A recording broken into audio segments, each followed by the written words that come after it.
Thanks for having us. It's a delight for us to be in Namibia, and it's an honor for us to be able to interview you. Thank you. It's a pleasure to have a conversation with you. Wonderful. Thank you very much, and welcome to Namibia once more. Thank you so much. Thank you so much. It's beautiful. The people are very kind. The weather is very nice. Oh, We're happy to be here. Thank you. Mrs. Nangula Uaandja, we came to Namibia in the context of the CBS, the Commonwealth Business Summit. As you know, it's the first ever edition on the African soil. And Namibia is being honored to host this ever first edition on the continent. What does this mean to you? It is exciting for us. Of course, it's really something of a sign of approval or recognition of what the government of the Republic of Namibia has done and continues to do to promote Namibia, yes, as a preferred tourism destination, as a preferred investment destination, but more also recently, number one, as a place where we want to host events in general. So we want to see events hosted in Namibia, for the world, for the Commonwealth, and for other countries. And having such an event is a good one for us. And we aim to achieve about maybe three things. Number one, there is economic development coming from hosting such an event with all the delegates that are visiting from many, many countries. That's right. The second one, it is an event that is now promoting Namibia globally. So it gives us more access to other people that we didn't have. That's right. But number three, it's also an event that gives our people who are Namibian business people an opportunity to engage with their fellow business men and women from across the Commonwealth nations. So it provides quite a number of opportunities for Namibia. Those are the three things that are key for us, and therefore it's exciting for us to be part of these events and to see it in Namibia and on the African continent. Fantastic. Mrs. Nangula Uaandja, you've been heading the NIPDB for so many years now. You are a key player in the development of Namibia's economy today. What would you say are the biggest opportunities and perhaps the biggest challenges that you're facing? Yes. So of course, you know, Namibia Investment Promotion and Development Board, we are an investment promotion agency for Namibia, but not only about investment promotion, it's about economic development. That's right. Namibia is one of the countries that are faced with various challenges, and these are the same challenges that are facing various African countries. Unemployment in Namibia, if you look at it from a strict point of view, strict unemployment is about 30-something%, but when you look at it broadly, it's more than 50%. More than 70% of Namibian people are below the age of 34 or 35. So they are Most 34, yes, they are 34 and younger. And the highest level of unemployment is among them. And some of them are school leavers, some of them are graduate. So we have got two challenges. Number one, we do have, for example, like graduate engineers and others that are professionals, but it looks like our economy is not able to produce jobs for those graduates. At the same time, we have got school leavers and also the people that have dropped out of schools that are unskilled or semi-skilled labor.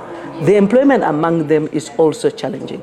So what we then look there is, yes, we are looking at the opportunity that comes with diversification of our economy. We have seen previously investments are mostly in extractive sectors that create only a few jobs, and we do not necessarily have so many kind of support from our local enterprises and our local businesses that are taking, that are seizing opportunities that are offered. Therefore, the opportunities that are there is for us to now see. For large projects that, yes, they do contribute to the economy through taxes, they do contribute to the economy through receipt of foreign currency. How can we get and empower Namibian local business people to be able to participate more and provide most of the goods and services that are required? That's number one. Number two, how do we build new sectors or even amplify and grow existing sectors? Opportunities lie in agriculture.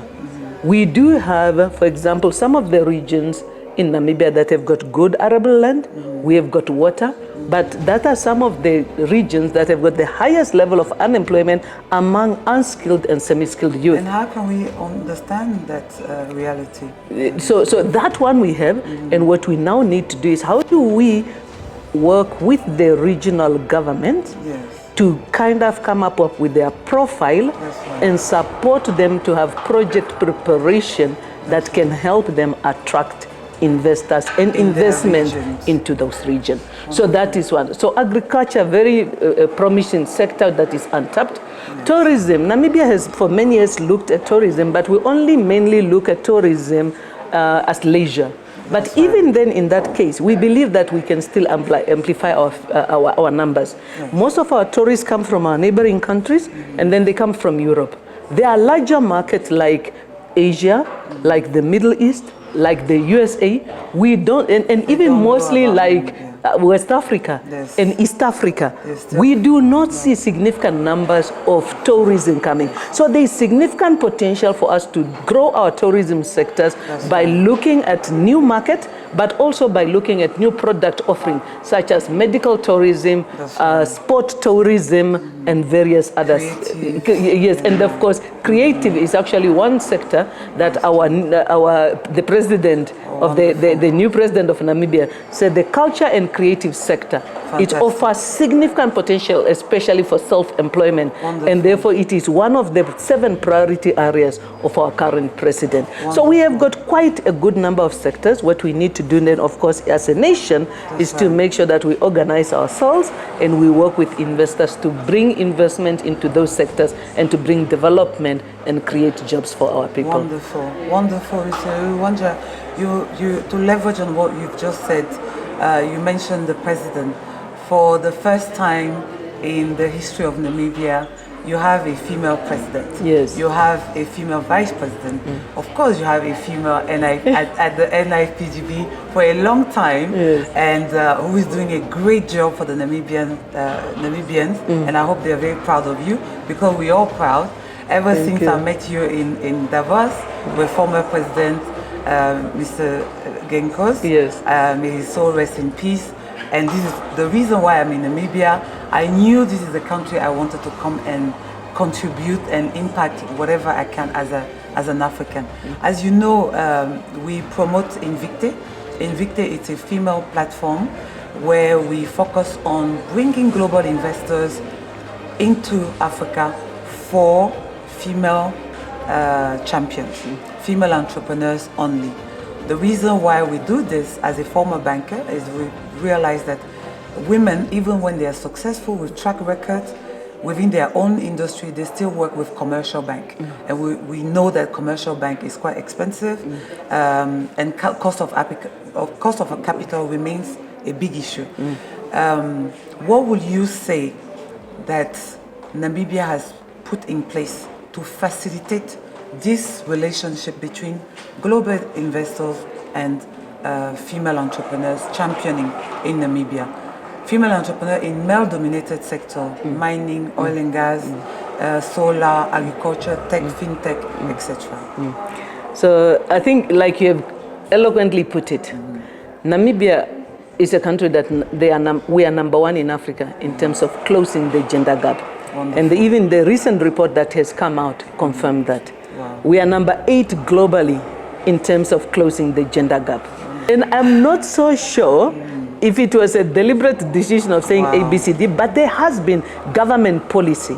So we come from a history when in 1990 Namibia got independence. There was discrimination, of course, first based on race, then based on gender, and so forth. And therefore, of course, then the government came and said, how do we empower and support women and to make sure that we are able to make sure that they have got, they have got the right food and they are prepared to face challenges. And it starts at education level. How do we make sure that we've got an inclusive education system that provides equal opportunities for the boy child and the girl child? And those are the efforts that have been made. Other efforts include how do we train and have certain products for women.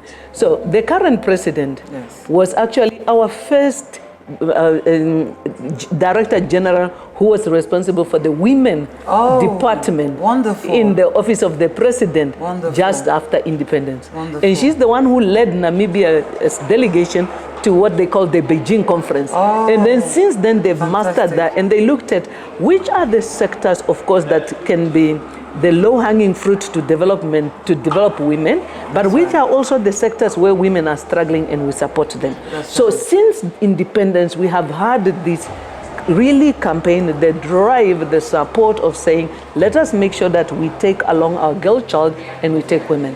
And then with that one also, the ruling party, SWAPO, then what it did at some point, they were seeing that when it comes to the party list of goes to parliament, it's a lot of male dominated. And they said, in order to bring women, we are going to have two lists, one for male, one for female. And when we are going to go to parliament, we are going to go to do what we call the zebra style. Male, man, male, male, female, male, female, male, female. It's only fair. Exactly. And therefore in government. So those kind of action. But you can see, it's not only in government where we have women empowered. We have also seen the growth and development of women in the business sector. There was a time our 4 largest banks, where the CEO of those ones were all women. So we have got something we call an Affirmative Action Act. And that Affirmative Action Act also says, where possible, please give preference to female candidates and let us empower them. And also have training and development program to support women to succeed in business and environment. And those are some of the efforts that government put in place, and they are bearing fruit. And therefore, it's not about, we are not achieving this by wheelbarrowing women into position.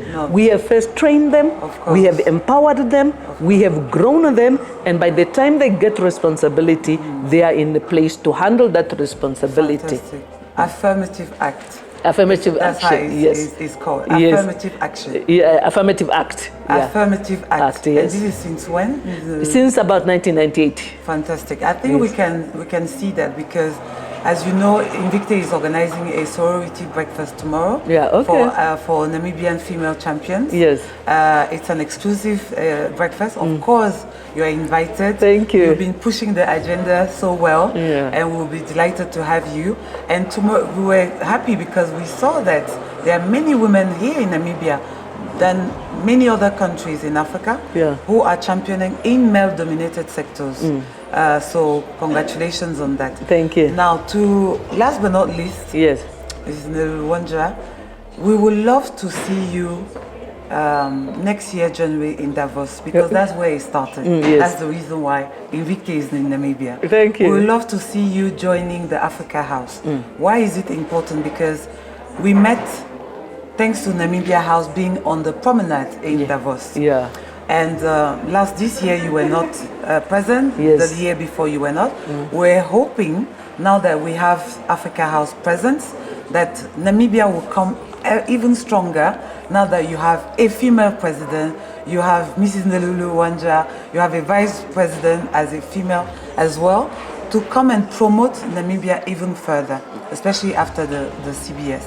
So can we count on your presence? We will be excited to join you. I think, like you have said, the first year we came there, and to be honest, it can be quite a costly exercise to join the World Economic Forum. And therefore, yes, we had a Namibian house. We believe that we achieved quite a number of significant objectives as part of that. And thank you that you are here as testament of what we were able to communicate to the world about Namibia. We definitely will want to see ourselves participate at World Economic Forum in the future. We want to see Namibia's message getting out there. It will be a pleasure and an honor to be part of the Africa House. This is the rendezvous to Africa House.